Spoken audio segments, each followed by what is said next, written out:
Howdy folks, my name is Michael Nixon, and this will be my Teaching Tuesday on motorized bicycles. Thank you. So, first things first, before we dive into this Teaching Tuesday, I want to go over a bit of the backstory on how I got into motorized bicycles. For one, it was mostly my grandpa that introduced me. I kind of found that motorized bicycles were a thing, trying to look into motorcycles, but I was 14 at the time, can't really legally ride around on a motorcycle. So, my grandpa kind of found this alternative that's kind of legally in a gray area where it's not regulated, you don't need a title because the displacement's so low, is a motorized bicycle. About 49cc, little displacement engines that people have developed kits to easily fit on a bicycle. This currently is my third build I have built. The frame for my other one is currently sitting right here. The back wheel kind of ended up falling apart on me, which I'm going to be going over why that happened later. My first build with my grandpa, we had quite a lot of issues we went through as we were building the kit, and now that I have built a couple more, I feel I can finally actually help to teach other people to go through the process without having a whole bunch of issues in the short run and even long run. So first off, before diving into building your motorized bicycle, you want to make sure that you have a bicycle that is prepared for the job. If you have, run down something that has a bent up frame, something that the wheels bent, no brakes, you want to at least, make sure you got a bicycle that has good frame, or, you got your brakes adjusted, you got your gearing adjusted, it's not going to get jammed up the back while you're ripping on the throttle on your bike. You want to make sure that's all fine and dandy. This is the type of frame you'd want. It's nice and wide, easily able to fit a motor. The base of the actual frame is not as wide as you really want it, though for most of the mounting, even wider, you would have to use some proprietary mounts. This is essentially all the tools you are ever going to need. This is a 14mm socket. This is for the engine mounting. 10mm is used for almost everything except for what I'll get into in a minute.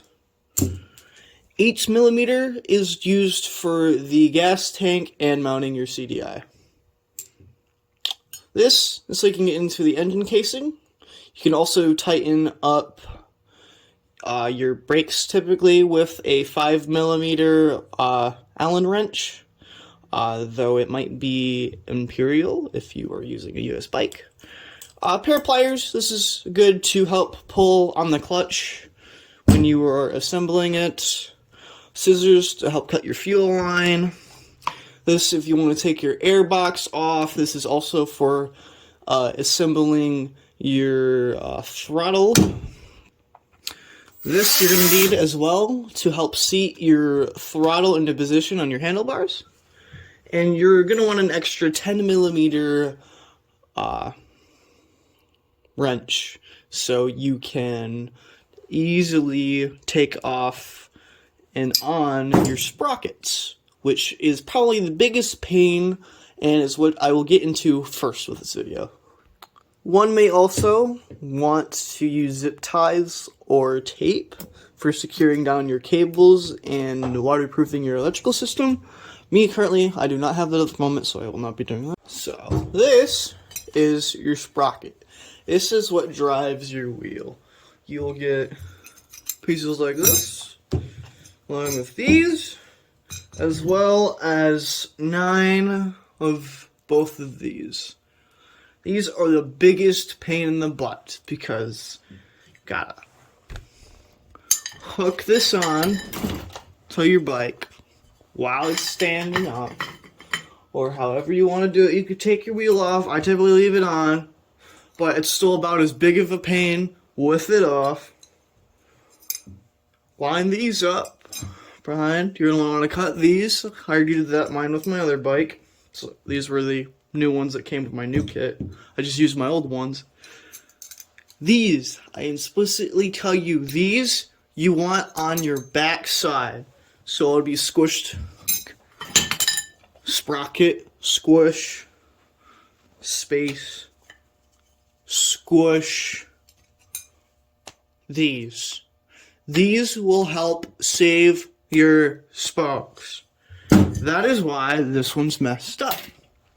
Allowed for all those vibrations to shake it around, didn't get as good of a grab, and it just snapped them all. A bit of a demonstration with this.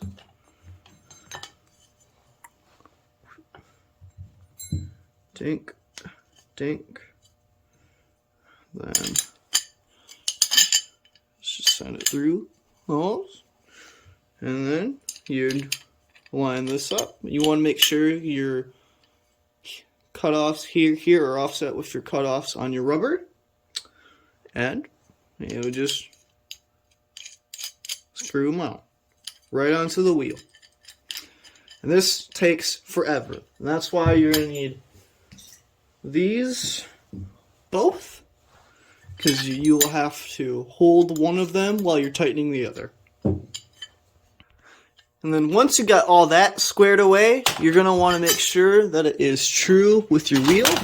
This wheel is nowhere near true at all. This is a complete junk wheel. If your wheel looks like this, do not use it on your bike.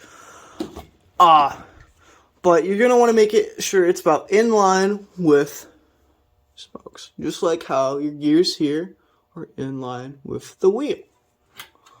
So that ensures that you don't have any skipping on your links with the chain. It also ensures that you don't end up grabbing your chain on your wheel, which can break your chain. I don't care. And it can also just mess up your gears on your motor. You might have to buy a whole new set of sprockets. Next, you would be working on your chain, getting it to the length you'd want it. You will wrap it around. You can take either the casing off of the gear bike, or you can assemble your clutch, pull that in. That'll allow you to move the gear that's attached to the motor, slip it up and around using your finger, drive, and have it set to the length that you would like it. You want to make sure you have minimal slack, and then all you really got to do is take anything, this, flathead would work as well, pound it through. That's what you can do if you want to break your chain without a chain breaker. Put up your master link, and you got your chain set up. After you got your sprocket set up on your back wheel, you're going to want to mount your motor. Try and keep it in line with the bicycle frame, done right in the middle. That'll typically ensure that your gear here will be in line with your sprocket back here, to keep sure that your chain will not jump or end up snagging along either in your sprocket here or in your gear in the motor. That would look something kind of like this. Just kind of slap her on. Try and ensure that your carburetor is decently level, not too much of an angle. A little bit of an angle is alright. Typically the frames won't allow you to do it perfectly level. You'll need 14mm, of course, as I said earlier, for mounting. And it's just quick, easy. Just throw it on, ensure that it's centered, and you're good to go. Before you decide to try and put your chain on, you are going to want to assemble your clutch. Typically the clutch comes in about 3 pieces. You'd have your clutch engager, you'd have your cable, and you have your springs. When you have your cable, the first thing you're going to want to do is pull your clutch back. You can see right there, the cable is sitting right in there. You're going to want to line that up. Then you're going to want to route it through like any old sort of brake cable. Then you'll want to line it up, make sure that your cable can go through, see into the hole. You'll want to tighten up so you have as much adjustment for later on as possible. Route your cable how you would like throughout your bike. First, you would want to assemble on this spring before routing it through here. to ensure that the cable does not melt onto the engine. After you route your cable through here, you want to attach your spring that tensions up the cable as you're pulling in the clutch to help release it after you have disengaged the motor so you can re-engage it. Here, this is why you're going to need your Phillips and your pliers. These will work well so you can grab onto here, pull it back till the clutch is about to engage, which is basically pushed all the way in before it's really hard to push. And then you just want to tighten her up. You get your clutch assembled, you'll be able to turn this gear freely, which will allow you to set up your chain onto your sprocket. Once you have your chain up onto your motor and attached to your sprocket, you will be connecting your master links, which is right here. Easily just place it on the middle onto this and just slide it into the other one, and it will link up.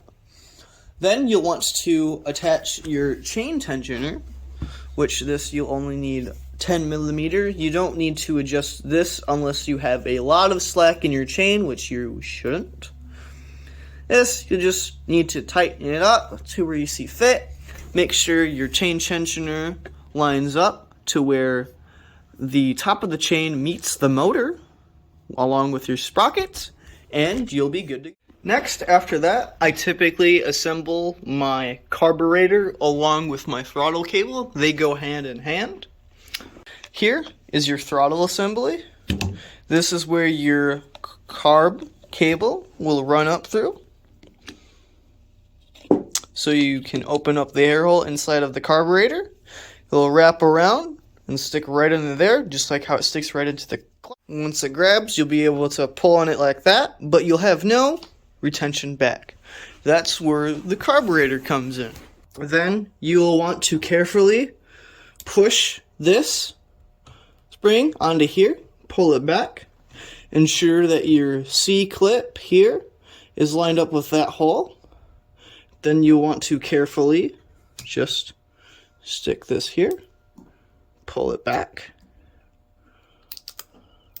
and now it's ready to be installed into the carburetor.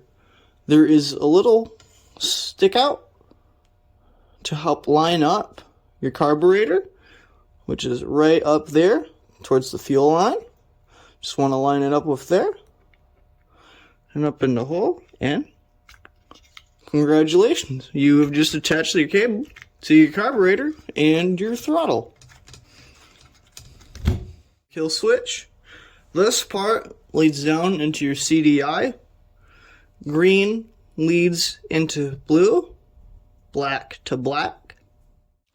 And once you go to put on your throttle cable, you see this little stick out as well, like the carburetor. You're going to want to use, like I said earlier in the video, your drill bits for a little hole in your handlebar for this to seat down into, so your throttle doesn't move as you're riding around. Here, we got your CDI. This, you have a black and a blue. Sometimes you'll have a red and the blue. Typically, it's always black, black, blue, blue. With your kill switch, you're going to want your green to your blue or red, and your black to your black. Sometimes these kits come with a little white wire. This you can use for a little headlamp or something if you wish. Typically, it takes some power away from the motor. Just tuck it back into its little skirting right there. And from there, once you got your clutch mounted, your carb mounted, motor mounted, CDI, and everything, your clutch assembly up here on, and your throttle, you're really pretty much at the moment of plug and play. You want to attach your spark plug. There is a spark plug that comes with your motor kit. There is a spark plug that comes with your motor kit, as well as a spark plug tool. You just stick this from the CDI onto here. You'll need your Allen wrench for getting inside of your casing, which that you can use to adjust the flower nut in the clutch.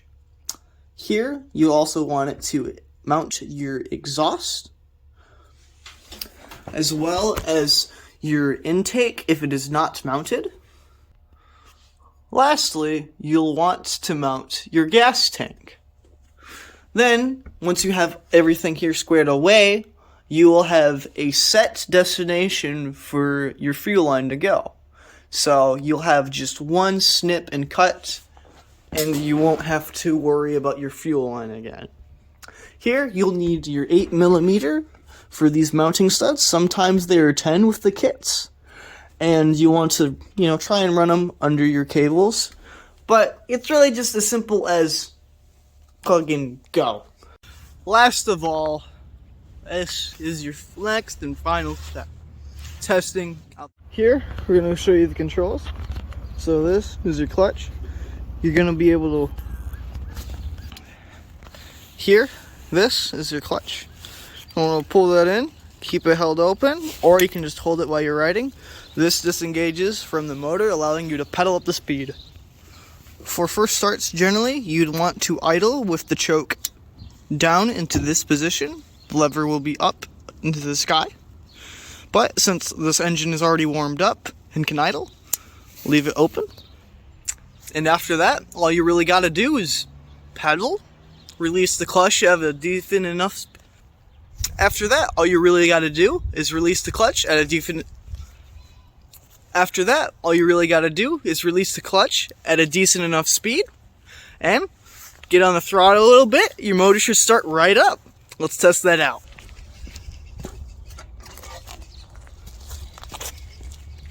So, holding the clutch, pedal.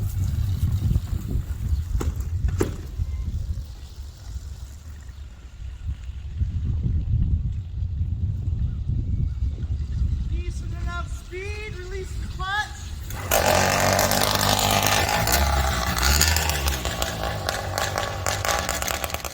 And there we are.